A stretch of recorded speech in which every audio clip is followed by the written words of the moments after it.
आता है। अरे 800 बरस तक मैंने इस मुल्क पे हुक्मरानी और जाबादी की। हेलो, नमस्कार, सत श्री अकाल, अस्सलाम वालेकुम। कैसे हैं जनाब? तो सुना आपने जूनियर जाहिलिया ने क्या बोला कि 800 साल हमने हुकूमत की है। हमने से मतलब मुसलमान ने इस देश पर हुकूमत की है। किस पे की है?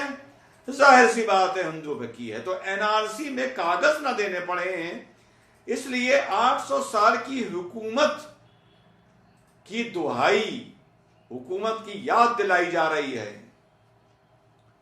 अरे भाई, अगर तुमने 800 साल हुकूमत की है और तुम उस हुकूमत को आज तक नहीं भूले हो, तो एक बात मैं सोशियो रिलीजियस कमेंटेटर की हैसियत से बता दूं कि बहुत से मुसलमानों को इस बात की भी टीस है, दर्द है, चिढ़ है कि हमने 800 साल हुकूमत की और आज हमारी हालत इतनी बुरी हो गई है कि आज हम 1.5 महीने से दिल्ली में ठंड में बैठे हैं और कोई पूछने नहीं आ रहा कि तुम कर क्या रहे हो और चाह क्या रहे हो।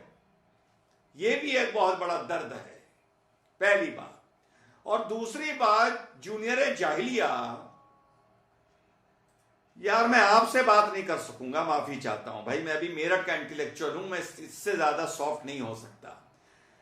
जूनियर जाहिलिया, तुझे 800 साल की अगर हुकूमत याद है तो उस पर फख्र की तरह बोल रहा है, तो जिस दिन इस देश के हिंदू को 800 साल के सारे गम और सारा गुस्सा और सारे जुल्म याद आ गए, तो तुझे हिंदुस्तान में छुपने की जगह नहीं मिलेगी और तेरे साथ हम भी पिटेंगे।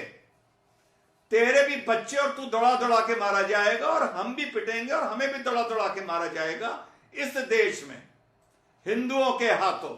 जूनियर जाहिलिया, शुक्र करके हिंदू को पूरा 800 साल अच्छी तरह याद नहीं है। पहले तो वो 800 था नहीं, झूठ बोला जाता है, टुकड़ों में था। पूरे हिंदुस्तान पे मात्र 175 साल मुसलमान ने हुकूमत की है। फिर कहीं इस टुकड़े में किए, कहीं उस टुकड़े में किए, कभी वेस्ट बंगाल में किए, कभी साउथ में किए, इस तरह किए। खैर चलो, उस पर नहीं पढ़ते हैं। शुक्र करके हिंदुओं को 800 साल याद नहीं है। आज तो अयोध्या, मथुरा, काशी की बात कर रहा है।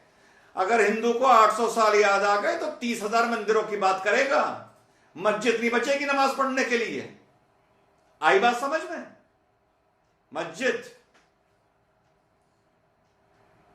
तो जूनियर जाहिलिया, 800 साल को भूल जा। 2020 में जो तू 800 साल की याद दिला रहा है, ये तेरे अंदर का जहर दिखाता है। पर उस हिंदू को ना उठा, ना जगा इस तरह। अभी मुट्ठी भर जागा है तब यह हाल हो गया है। 30-35%, और वो भी संवैधानिक दृष्टि से, डेमोक्रेटिक दृष्टि से, वोट की दृष्टि से। कहीं खोपड़ी सटक गई हिंदू की और 50% गलत दृष्टि से जाग गया, तीसरी आंख खुल गई, तो जगह नहीं मिलेगी छुपने की जगह। इस देश में इतिहास बन जाएगा मुसलमान, समझा? जूनियर जाहिलिया, पहली बात। और हिंदू से भी मैं कहता हूं कि अगर इनको 800 साल की हुकूमत याद है और तुम अगर उस 800 साल के जुल्म भूलते हो, तो बतौर मुसलमान हिंदुस्तान में मैं तुमसे कह रहा हूं, उसका मतलब तुम्हारी रगों में पानी है। मान लो इस बात को, भूलना मत इस 800 साल की दुआई को जो इस जूनियर जाहिलिया ने आज दी है। गांड बांध लो। दूसरी चीज, अब ये सुनिए, ये मुल्क मेरा था, मेरा है, यार एक बात बताओ, ये बोलते हुए कि हिंदुस्तान हमारा है, तुम इतने फ्रस्ट्रेटेड क्यों हो जाते हो? इतना चिड़े हुए क्यों रहते हो? इतने बौखला क्यों जाते हो? बावले क्यों हो जाते हो इतने? ये हमारा था, हमारा है, हमारा रहेगा, ये क्या है ये? अरे नॉर्मल रहो ना यार। अब मेरा एक बदन है, ये मेरी आंख है। कोई मुझसे पूछे, डॉक्टर रिजवान ये आंख क्या तुम्हारी है? तो मैं कहूंगा क्यों पूछ रहे हो? वाई? नहीं आप बताइए, क्या ये आंख आपकी है? ये आंख आपके बदन का हिस्सा है? तो मैं कहूंगा यार पागल हो रहे हो क्या? क्यों मेरा टाइम खराब कर रहे हो? भागो चलो।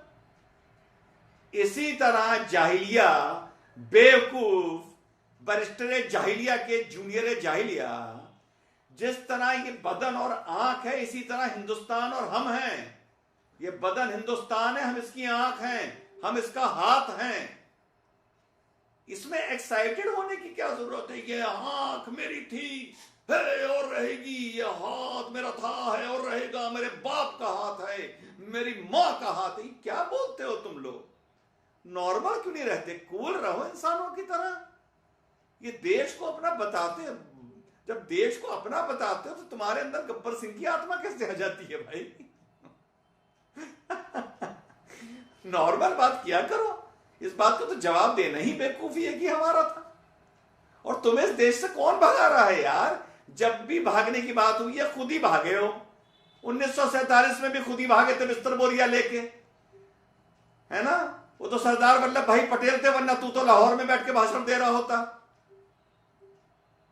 ठीक, कश्मीर में भी यही हो रहा है, वही भाग रहे हैं। अरे हिंदुस्तान की संस्कृति थी तो किसी को भगाती नहीं है, ये तो अपनाती है। भागने भगाने की बात, कटने काटने की बात तो तुम ही करते हो। कौन भगा रहा है तुम्हें यहां से? कौन कट पूछ रहा है? हाँ मेरे भाई, रोहिंग्याओं से और बांग्लादेशियों से तो रिश्तेदारी नहीं चलेगी, ये तो तय है। उनसे रिश्तेदारी नहीं चलेगी। यहां आपस में हिंदू मुस्लिम सिख ईसाई की, भारतीयों की रिश्तेदारी चलेगी। और तुम्हें यहां से भगा कोई नहीं रहा है। जब भागे हो तुम भागे हो। और 800 साल याद ना दिलाओ। हिंदू को 800 साल याद आ गए और तीसरी आंख खुल गई तो छुपने की जगह नहीं मिलेगी हम मुसलमानों को। समझे? जूनियर जाहिलिया।